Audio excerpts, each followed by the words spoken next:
Hi everyone, I'm back to read the next chapter from Kaya's Hero, the book 3, A Story of Giving, and we're on chapter 2 called Lessons from a Basket. The next day, Kaya went to find Two Hawks, who was sitting outside one of the lodges. Sometimes he sat there all day without moving, an antelope hide wrapped tightly around him. I know you can't walk yet, but I bet you can ride, Kaya said to him. Two Hawks frowned. He understood only a few words of her language. Kaya used her hands to speak to him. Do you want to ride with me? Watu, he said. He'd learned the word for no right away. He shrugged his lips, turned down. With his hands he sighed, leave me alone. But Kaya wasn't going to leave him alone. She'd been thinking about swan circling, what swan circling had said. Two Hawks was unhappy. Kaya's father had promised to help Two Hawks get back to his people in the spring, but that time was a long way off. Since Two Hawks had been here, he hadn't smiled once. Kaya couldn't help him get home any faster, but she could be a better friend to him. She signed his name. You can't sit there. I'm going to get a horse for you. Watu, he said again and shook his head. But the word no was challenging to Kaya. She went to get the chestnut horse she rode and another gentle mare. She put light rope bits on them and led them back to where Two Hawks sat, his chin on his knees. Two Hawks, she called to him. She threw him the words, let's go, let's ride. He shook his head angrily. I can't ride, he sighed. My ankle is broken. He pointed to the splint that was bound to his ankle. You can do it, she sighed. I'll help you, she added, though she wasn't sure how she would get him onto the horse.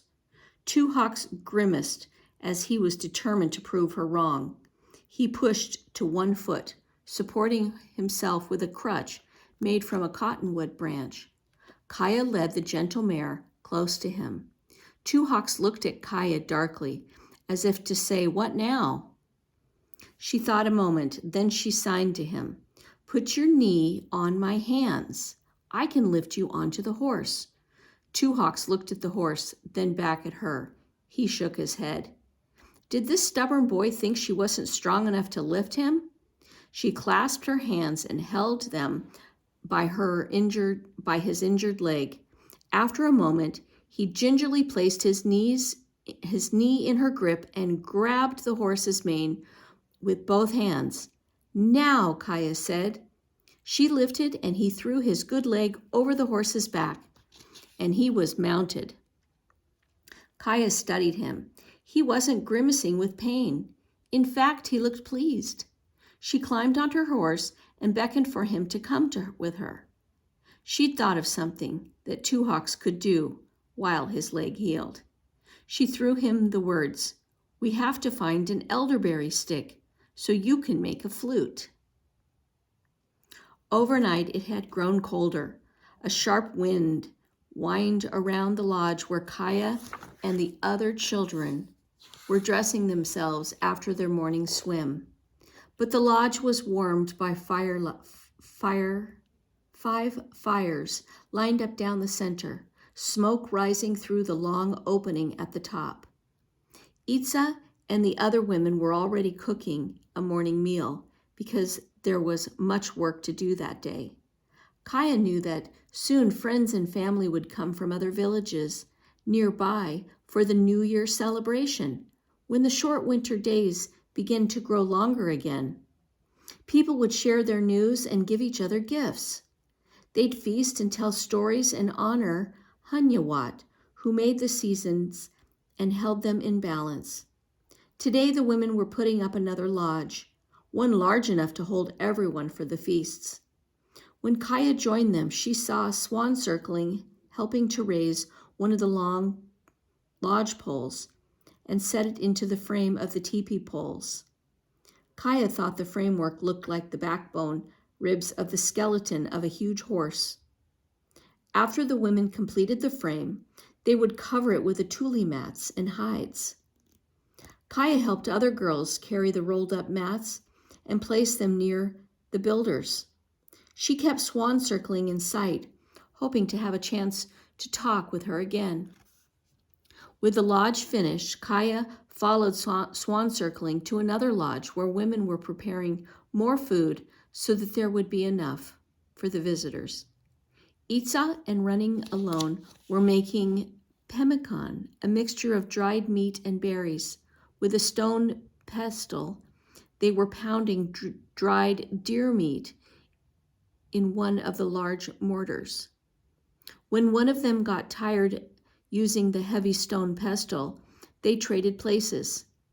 Kaya thought the steady thump, thump, thump sounded like heartbeat. Swan Circling joined the women, and Kaya went to peek at Light on the Water, who was snug in her tikas. "Would you give my baby a piece of this dried meat?" Running Alone asked Kaya.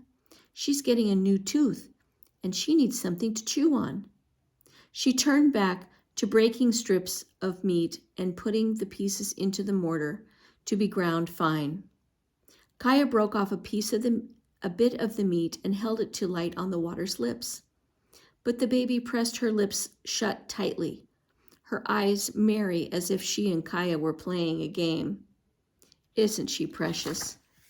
Kaya exclaimed. Oh, here they are. It says, Kaya kept swan circling in sight, hoping to have a chance to talk with her again. This is where they're putting up their house. Then she glanced at Swan Circling. Katsa had said it was sad that she had no children yet. Did she mind that Kaya was making a fuss over the baby? Swan Circling was using the large pestle. Her strong arms gleamed with sweat from the hard work. "When I saw you girls in the stream this morning, I thought of the time when I was your age," she said, when Kaya caught her eye. "Do you like to swim?" "Ahe," Kaya said. "So do I," Swan Circling said. "I come to the place where the Snake River joins the Big River. My friends and I swim every chance we got. My mother called us the Fish Girls. Someday I'll show you my favorite place to dive from the cliffs, Kaya."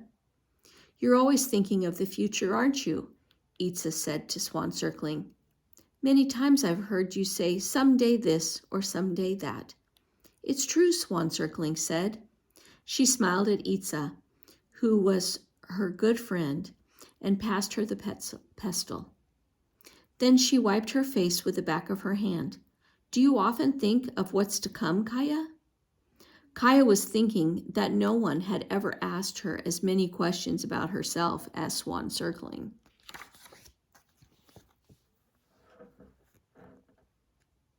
Kaya liked that. I think of seeing my horse again," Kaya said. "Mostly I think of getting my little sister back, but I don't know how I can do that." "When a way opens, you'll be ready," Swan Circling said with confidence. "I saw you riding with Two Hawks yesterday. I don't know how you persuaded him to get on a horse, but you did. He looked as if he was in a much better mood. You have a strong will, Kaya. I'm glad you think of the needs of others." Kaya gently rocked the baby in the tikas. Lulled by the motion of the voices of the women, Light on the Water was falling asleep. Oh, how Kaya wanted to be the girl Swan Circling believed her to be, and how she feared she wasn't. "Pay attention, I have something to tell you," Katsa said to Kaya and the other girls and women who were gathered around making baskets. On these long winter evenings, when the winter howled like a pack of wolves, they stayed close to the glowing fires in the warm lodge. Katsa never missed a chance to teach the children with stories or legends. She was a wonderful storyteller and acted out the different parts with her hand and her low musical voice. Katsa held up a basket made of cedar bark. "Here's a basket traded to me by one of our friends to the west," she said. She told a story to go with the basket. A story about how cedar wood taught them basket making, she continued. Listen, and I'll tell it to you. Kaya sighed with pleasure. She glanced over her shoulder at Swan Circling, who was twining a basket, as she listened with the others. Swan Circling caught Kaya's glance and nodded, as if to say, "Yes, I love to listen to stories too." It was so, my children, that a long time ago, all the animals, plants, trees, and creatures could walk and talk the way that people do, Katsa began. In those long ago days, Gray Squirrel was a girl, like all of you. But she was a little slow in her thoughts, and she was clumsy too. Day after day, she sat all alone under a cedar tree. Cedar Tree began to feel sorry for Gray Squirrel and decided to help her. She couldn't allow her to grow up without learning what a girl needs to know. Wise old Cedar Tree, Gray Squirrel sent Gray Squirrel to pick bear grass, dry it, and put it into bundles. Then he told her where to find dyes and how to cut and dry his own roots to make cedar strips. When she had all the materials she needed to make a basket, he taught her how to weave it. She was so proud of her work, but Cedar Tree told her to dip her basket into the stream. Was it woven tightly enough to hold water? When water ran out of her basket, Gray Squirrel hung her head and cried. "Don't cry, little girl," Cedar Tree said. Katsa made her voice strong and low, the voice of a wise old tree. He told her she'd have to practice and practice in order to make the basket successfully. Then he sent her out to look for designs to weave into her basket. Gray Squirrel went looking. Rattlesnake gave Gray Squirrel the zigzag design on his back. Mountain gave her the design of his peaks and valleys, and Grouse gave her the design of his track marks. Stream gave her the design of his waves. And to find all these designs, Gray Squirrel had studied the world so closely that now she was much, much wiser.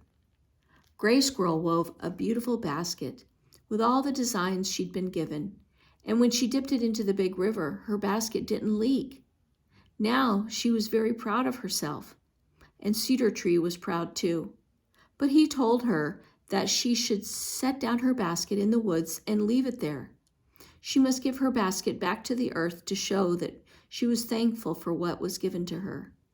Gray Squirrel didn't like that one bit, but Cedar Tree insisted that if she didn't give away her basket, she would never be a good weaver. And she had to make 5 little baskets and give those away too. She must learn to work for others, not just for herself. Coyote was coming up the big river at that time. Katsa continued, finishing the story. He saw Gray Squirrel's fine basket, and he was impressed with it. He told her that soon people would come into that part of the world. Already people were so close that Coyote could hear their footsteps. He said that from that day forward, the women of that land would be well known for their cedar baskets. And it's so, isn't it? Katsa spread her strong, gnarled hands on her knees. One little girl gazed up at Katsa's longingly. "Tell us another story," she asked. Katsa smiled. "Why don't you make a little twined basket like the one Kaya is working on? I'll start it for you, and she'll help you if you get into trouble. Won't you, granddaughter?" "Ahe, Katsa," Kaya said. She would do anything that her grandmother asked of her. But she hoped Swan Circling had heard how quickly she agreed to Katsa's request. She wanted her friend to think well of her. It seemed that no matter what Kaya was doing, she had Swan Circling on her mind.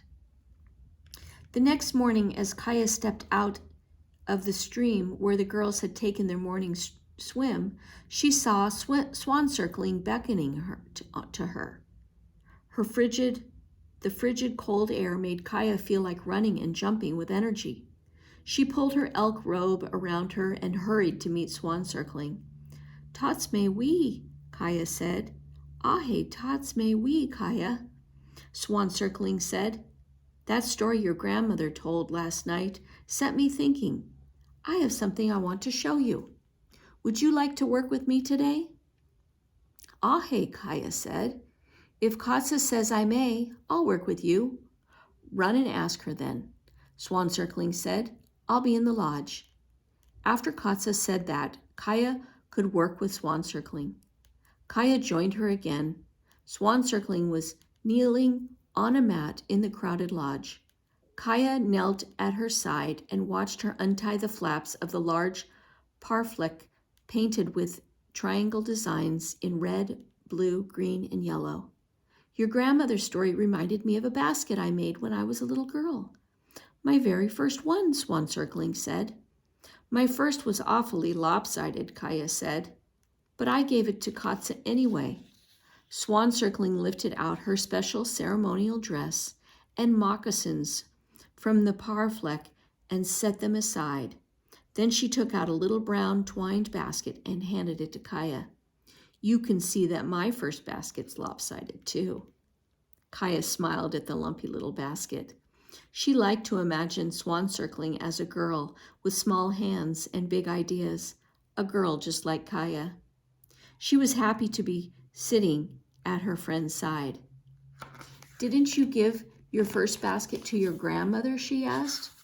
Swan Circling nodded. Hey, I did.